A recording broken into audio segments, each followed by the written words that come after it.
Hi,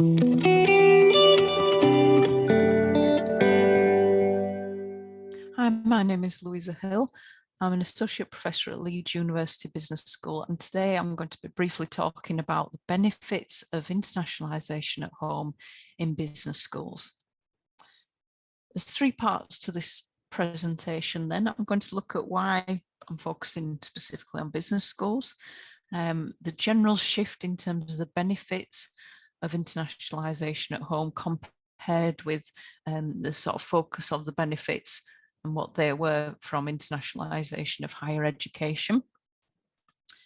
Also going to briefly mention my research that I'm currently conducting, which looks at obviously the literature in the field, the existing literature, and also the findings that I'm writing up currently and still analysing on the interviews and the world cafes that are conducted as well with business school participants.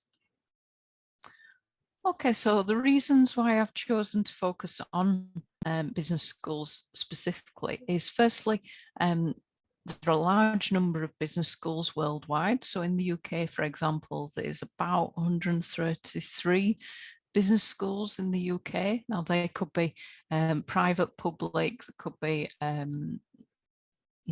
different types ones in sort of teaching intensive universities, research intensive universities, etc. They also tend to attract the majority of students who attend a university. So in 2020 to 2021, last year, they had the majority of students, so about 1 in 6 students went to a business school, and about 40% of those are international students. So 40% of the whole number of students that go to business schools, 40% are international students, and they are the highest numbers of international students that, again, a universities would attract in a particular subject or discipline. They also make substantial profits in the UK. Some sort of regard them or refer to the business schools as being cash cows. For example, in the UK, they made a revenue of 4 billion, according to the Chartered Association of Business Schools, which oversees sort of business schools in the UK. They also have perceived considerable influence on the economy then, whether that's at local, national and international level, working with multinational companies, alumni, etc., and even community organisations.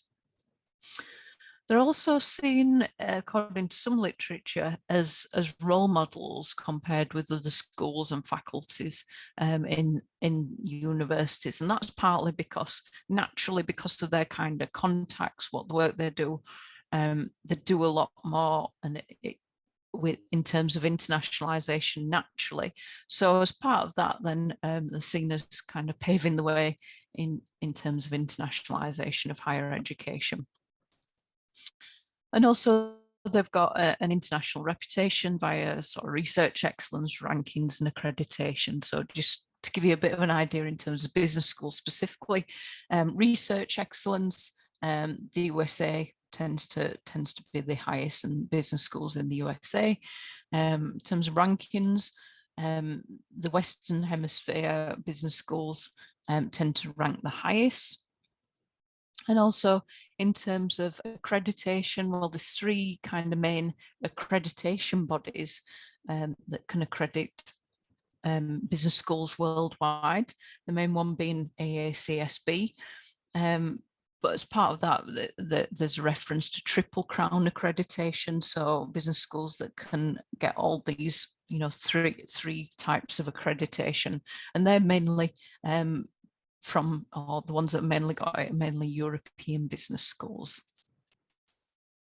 So I mentioned the sort of shift from internationalisation of higher education to internationalisation at home. Now, again, just generally in the literature, this is not a sort of comprehensive literature review, but generally there seems to be a lot of reference to the economic benefits of international student enrolments, you know, and money made from those, and sort of accreditation body requirements and reputation, that sort of thing. That tends to be what dominates the sort of higher education internationalisation literature. However, what I've found both in literature and from the sort of empirical data I've collected, that it tends to be what I more class as more educational and societal benefits that come out, or that are perceived from internationalisation at home. So things like graduate employability, inclusive learning, decolonising the curriculum, citizenship and sustainability, and a quality teaching and learning experience. Now, how I've conducted my research, and like I say, the caveat with this is I've kind of more or less completed literature review. I've done the data collection, but I'm still sort of finishing up writing and analysing some of the data, particularly with the World Cafe data. So just to give you a bit of context though, I did 2 World Cafes, 2 online World Cafes, with 22 academics, business school academics in total. Now those academics were from grade 6, so kind of PGR teaching academics, or those that chose to teach, all the way up to sort of grade 9. And these ones that have not, I chose people that were still, you know, predominantly teaching within their practice. They might have been doing a bit of line managing, but nothing kind of senior level. Contrast to that, I did some interviews with 8 directors of internationalisation and or internationalisation enthusiasts. So all these people that I either interviewed or participated in the World Cafe are all from business schools. They've all got experience from different institutions, research intensive, teaching intensive, even business kind of departments within private organisations or business departments within higher education colleges.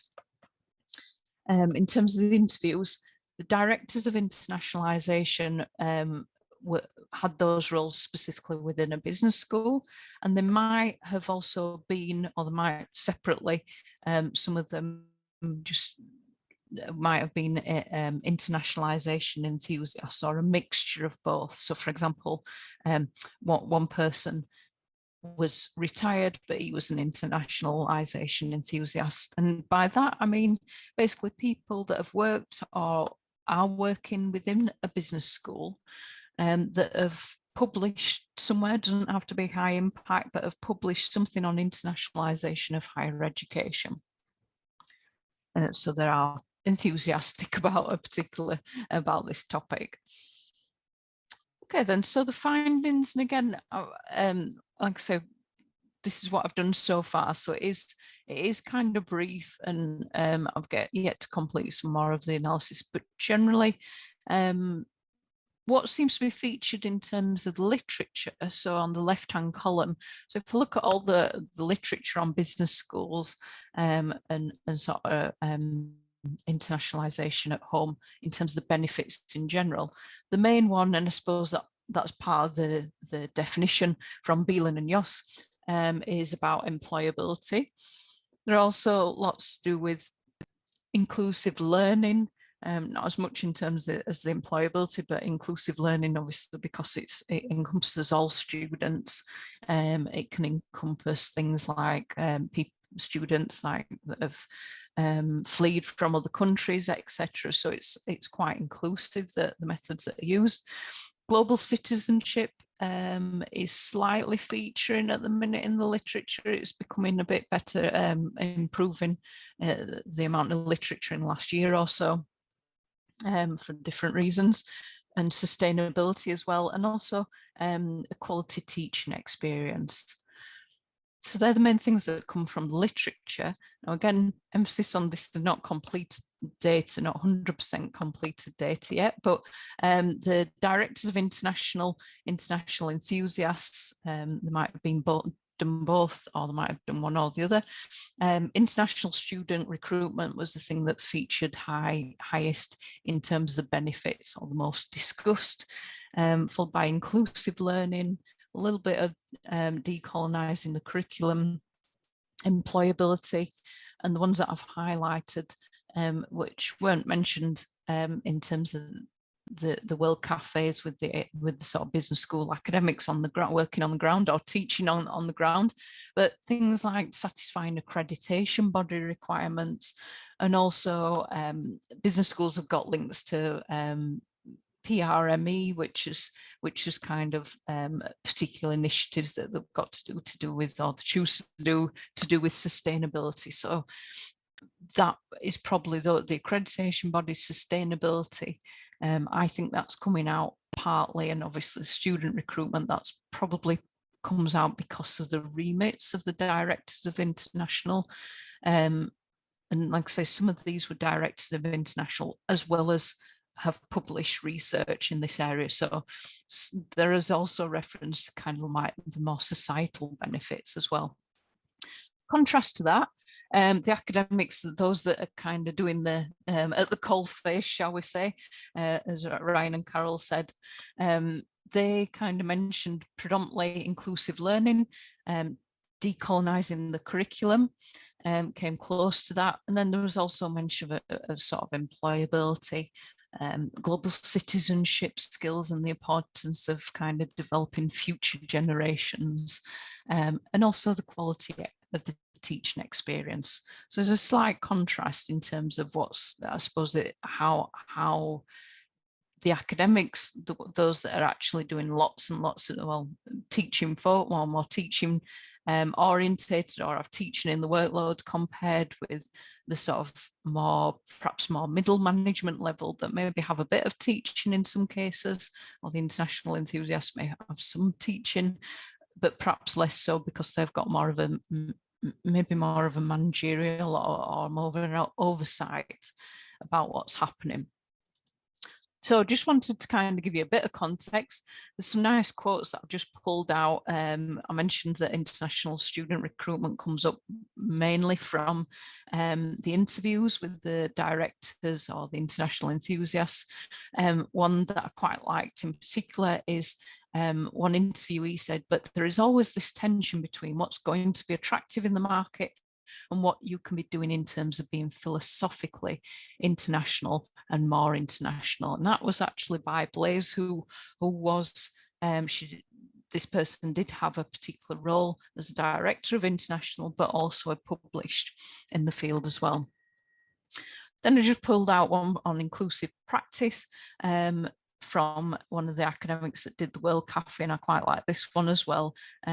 So we've got Nymph that said, you know, you're doing students a disservice if you're purely thinking about the British point of view the whole time, because so many of them are international. So that's quite interesting, the fact that she's obviously talking about sort of inclusive, decolonising the curriculum type practice in there, but also there's the kind of giving them a good quality student experience as well, which is quite interesting. Okay, then, thank you very much. There's my sort of reference list, and my email's on the first kind of slide. So if you do have any questions, or if you want to kind of get in touch with me, I would really welcome any feedback or suggestions or any inputs that you might have, as I'm still carrying on with the research at the moment. So thanks very much.